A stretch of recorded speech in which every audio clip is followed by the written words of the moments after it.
Yo, yo, yo, yo. What's up, Philly fans in this big Sergeant Pete's? Welcome to Fourth and Philly, the ultimate Eagles podcast where we bleed Eagle green and we talk about Eagles content. Um, I got a lot. I ain't gonna say I got a lot today, but I got some stuff I want to go over.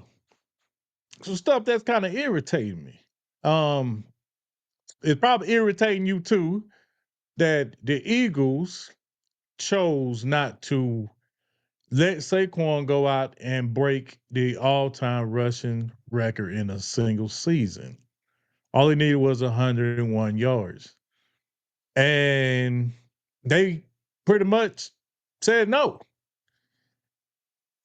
I'm upset. Everybody's upset, but I understand. I understand. I know a lot of people pretty much saying that, but what if we don't make the Super Bowl? What if we don't win it? And then we're going to regret it? Yeah, but some people don't even remember who the all-time. Some people didn't even know who Eric Dickerson was. I mean, they knew who he was, but they didn't know he was an all-time season rushing leader. You know, so they're not gonna remember that. They're gonna be remembered for winning the Super Bowl, and this gives you your best chance to make a run by staying healthy. Like I talked in my last podcast. Last year, this time, AJ Brown got hurt. Um, our safety got hurt. I forget his name. Um, yeah, and Sidney Brown got hurt. All of them got hurt last year. Then that last game, we could have used AJ Brown in that first playoff game against Tampa Bay, but we didn't have him. I don't know. I mean, we don't know if we could have won, but we went to Tampa and we shit the bed because we didn't have AJ Brown. We just had Devontae Smith. So and and then you got people who are saying that Saquon would have a asterisk by his name because it would take him 17 games to break this record. Eric Dickerson did it in 16. Fucking idiots. Y'all fucking dumb. Sorry. But that balls my blood, man. You got these people sitting here not knowing that it took Eric Dickerson 16 games to break the record when OJ did it in 14. Excuse me for shaking this table, but I'm getting kind of irate because I keep seeing it all over in the comments, all over social media, on TV. Come on, people. It took him 16 games. Do he got an asterisk by his name? No. OJ did it in 14. Even Saquon said the best season that the best running backs who had the best season was OJ and Barry Sanders. Yeah. Came out of his mouth, people. You know, he got 2,000 yards already, and it was 11 minutes left when he came out the game Sunday. And I had the feeling, I had a feeling that was shooting for. They was shooting for to get 2,000 because they knew they weren't gonna play on Sunday. Think about that. Took him out with 11 minutes left. I mean, they knew what they was doing, and I mean, Eagles franchise, they've been doing this for a while. I mean, Nick came out and said Devontae was gonna break I think Deshaun Jackson's rookie record in 2021. I think that's when it was. Um at the last game, but he didn't play him. He didn't play him. He could have broke it, but he didn't play him. Oh, did he? Don't know. But anyway, but that's all I had. That's the beef what I had with all this, man. That kind of did something to me. But while we're on that side, I want you to listen to what Saquon, his interview, what he had to say. That way you can hear from his lips. Reaction to finding out you're not going to play on Sunday? Yeah, coach asked me, what I like to do. We had a conversation, and he called me back, let me know that we're probably going to be resting. And my reaction was kind of like I told my family. Obviously, my family, probably wanted a little bit more than me. But at the end of the day, the most important thing is winning football games and winning the playoffs. So I got a big goal in mind. What was your message to Nick when he did ask you? I mean, he asked me if I wanted to play, if I want to go for it. I said on Sunday, I probably didn't care too much for it. When I slept on it, it was an opportunity to implant my name in football history. I may never get another opportunity like that again. So I'm down, but at the end of the day, I don't care for putting the team at risk. He's the head coach for a reason. He makes those decisions, and whatever decision he wanted to make, I let him know if you want me to play, I'm gonna go out there and make sure I get it. And if we don't, I'm okay with that too. You said he also talked to the line. What does it mean to you guys that your opinion mattered to You heard from his mouth. He talked over with his family. His family really wanted him to do it. He slept on it on Sunday. He said on Sunday he understood. He woke up. He pretty much said that he kind of changed his mind. Like, man, I might want to do it, for my family. Then he got the phone call from the coach, let him know that they weren't gonna go. He did say he got his opinion for it the day before, and he talked to him, but he also said they called him the next day.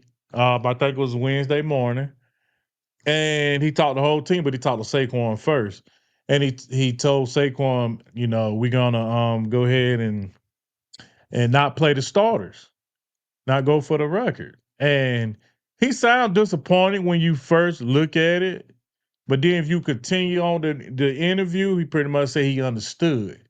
So all that, media pushing it. I mean, I'm upset because I would like to have an Eagle running back have that record, but because ain't no telling if he gonna, have that chance again. 2,000 yards, that's crazy. And if you seen our schedule for next year, it's gonna be crazy. He signed a 3-year deal. So we got him for another 2 after this. But his price probably won't go up. And these 2,000-yard running backs, they didn't do it 2 times in a row. No one has done that. I think Derrick Henry got 1,700 or something right now. Not even 1,800. With one more game left. I don't know if he playing on Sunday or not. I think he got to play because, he playing Sunday because they got to determine them or Pittsburgh going to win that division. But it is what it is. But that's all I got on that. Let's see what else we got. Let's talk about something else. Um, Here we go. All right. Eagle roster moves. The Eagles got Dallas Goedert back, and they activated his 21-day practice window. And that's a weapon for Jalen Hurts for the playoffs. He'll be back for the playoffs. He ain't gonna play Sunday, but he'll be back for the playoffs. Dallas Goedert can block and run. That's why he's a starter. Calcaterra, he just a catcher. You seen how many blocks he missed in that Washington game. I think he missed some last game too. He made a hell of a catch. Like I say, he can catch, but he missed hell of a blocks. And it's probably going to be Calcaterra and EJ Jenkins this Sunday, playing against the Giants, and they're probably going to play a lot of 11 personnel since CJ is on injured reserve right now. We lose. He's not a Dallas Goedert, but Dallas Goddard. I'm sorry. Know why I keep saying that, but he was a key piece on special teams too. So shout out to Dallas coming back, and I'm excited to see what he's gonna do. You remember what he did in New Orleans? That 170 something yard passing. All right, let's go to injuries. Now, the injury report is bunch of red. This is Wednesdays, by the way.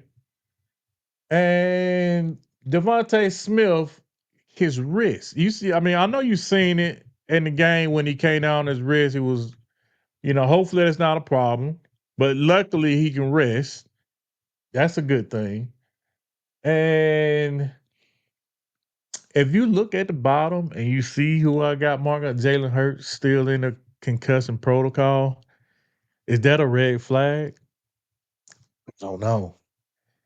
I think the Eagles manipulating the concussion protocol. They probably was like, you know, Jalen, make sure you tell them your eyes squint or something, and you got a headache when they turn lights on.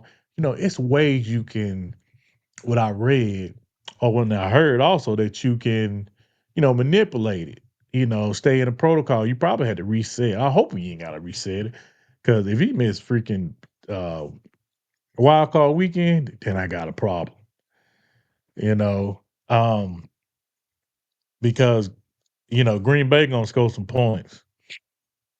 No matter their defense probably give up some points, but they also gonna score some points with them young wide receivers they got. They probably got the youngest wide receiver core in the league. A bunch of second round, third round picks. And Jordan Love can slang that thing. But yeah, that's the only thing on the injury report that's on here is Jalen Hurts, Devontae Smith came up, and AJ Brown. It says knee, which that he heard that 2 games ago. So I'm hoping that's not a big thing. But like I said, rest would do that. And I see an abdomen. Who was that? Will Shipley is still in concussion protocol too. So, but I'm predicting he was a limited participant in practice, so he'll be ready for Sunday. Get a lot of reps with him and Kenny Gainwell. And N'Kobe Dean abdomen. He didn't even play last game. So let's hope that young guy, we got him for the playoffs too. So all right. Now we're gonna switch it up. Eagle Pro Bowlers. Now the Eagles got, I mean, it's 6 Pro Bowlers. Saquon Barkley, starter. Jalen Carter, starter. Landon Dickerson, starter. Lane Johnson, starter. And then you got the other 2 linebackers, Zach Bond and Cam Jurgens made it. All these guys made the Pro Bowl, and we got some first team alternates in there. There was some snubs. I think Jordan Mailata definitely supposed to be in this Pro Bowl, but that's okay. He definitely gonna be an All Pro because that young guy. I mean, I'm sorry, Jordan. He was Pro Football Focus, number 1 left tackle. And the All Pro voters aren't the fans and coaches. They pretty much judge it fairly. So I expect Jordan Mailata to be an All Pro, and that's facts. And AJ Brown, he was 1,000-yard receiver. He missed 2 games. Um, I mean, those other guys balled out too. But AJ Brown better. And the only one he probably ain't better than is Justin Jefferson. So but he was a snub. And Quinyon Mitchell was a snub. Well, I ain't gonna say he was a snub. Yeah, I would say he was a snub. If you go and look, I'm gonna bring this up. Look at Guantanamo Bay. Now look at his receptions allowed, targets for 447 yards, 2 touchdowns. You see that big 0 right there? 0 interceptions. 0 interception. He had no interception. I don't get it. He should have had one last game. But that's why he didn't make this Pro Bowl. Because I mean, if you see all the other guys they made interceptions except for one guy and Devon Witherspoon. I think he was a rookie last year. from Illinois. I think that's where he's from. Um, so he probably should have made it over him, but he didn't. He gave up one touchdown though. They say Quinion gave up two, if I'm not mistaken. So these other guys, J.C. Horn played with the Panthers, Byron Murphy, I think he played with Minnesota, Jalen Johnson with the Bears. Jalen Johnson is that dude for real. He just on a, he didn't be on another team because the Bears, yeah, say too much about them. But Quinion should at least made that. And for those of you who want Quinion to get defensive rookie of the year, I don't think it's gonna happen. All those bets had him like moved up number one, then it moved uh Jared Verse back up to number one. Jared Verse made the Pro Bowl, y'all. So this is he pretty much probably gonna win it. He made a Pro Bowl. I just throwing that out there. Throwing that out there. But shout out to my boy Quinion, Guantanamo Bay. You know what I'm saying? Hey, it's all right, you make it. You'll make it next year. All right. Now, I want to give a shout out to BetUS for sponsoring this channel. Get 150% sign up bonus. Use the redeem code YouTube 150. Uh, that's all I got, folks. I appreciate you for tuning in. This is Sergeant Peeps. Be sure to like and subscribe. And also go to my other channel, The Final Whistle. And like and subscribe. Peace.